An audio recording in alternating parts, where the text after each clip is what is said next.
माँ दुर्गा की नवशक्ति का दूसरा स्वरूप ब्रह्मचारिणी का है। यहाँ ब्रह्मा का अर्थ तपस्या से है। माँ दुर्गा का ये स्वरूप भक्तों और सिद्धों को अनंत फल देने वाला है। इनकी उपासना से तप, त्याग, वैराग्य, सदाचार और संयम की वृद्धि होती है। ब्रह्मचारिणी का अर्थ तप की चारिणी यानी तप का आचरण करने वाली। देवी का ये रूप पूर्ण ज्योतिर्मय और अत्यंत भव्य है। इस देवी के दाएं हाथ में जप की माला है और बाएं हाथ में ये कमंडल धारण किए हैं।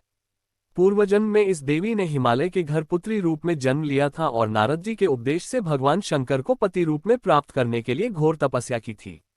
इस कठिन तपस्या के कारण इन्हें तपश्चारिणी अर्थात ब्रह्मचारिणी नाम से अभिहित किया गया।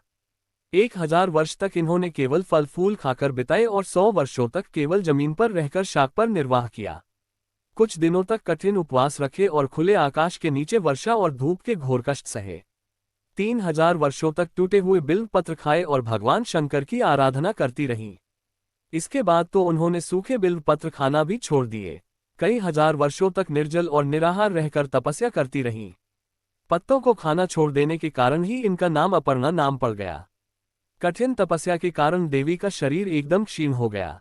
देवता, ऋषि, सिद्धगण, मुनि सभी ने ब्रह्मचारिणी की तपस्या को अभूतपूर्व पुण्य कृत्य बताया, सराहना की और कहा, हे देवी, आज तक किसी ने इस तरह की कठोर तपस्या नहीं की। ये तुम्ही से ही संभव थी। तुम्हारी मनोकामना परिपूर्ण होगी और भगवान चंद्रमौली शिव जी तुम्हें पति रूप में प्राप्त होंगे। अब तपस्या छोड़कर घर लौट जाओ। जल्द ही तुम्हारे पिता तुम्हें बुलाने आ रहे हैं। इस देवी की कथा का सार यह है कि जीवन के कठिन संघर्षों में भी मन विचलित नहीं होना चाहिए। माँ ब्रह्मचारिणी देवी की कृपा से सर्व सिद्धि प्राप्त होती है। दुर्गा पूजा के दूसरे दिन देवी के इसी स्वरूप की उपासना की जाती है।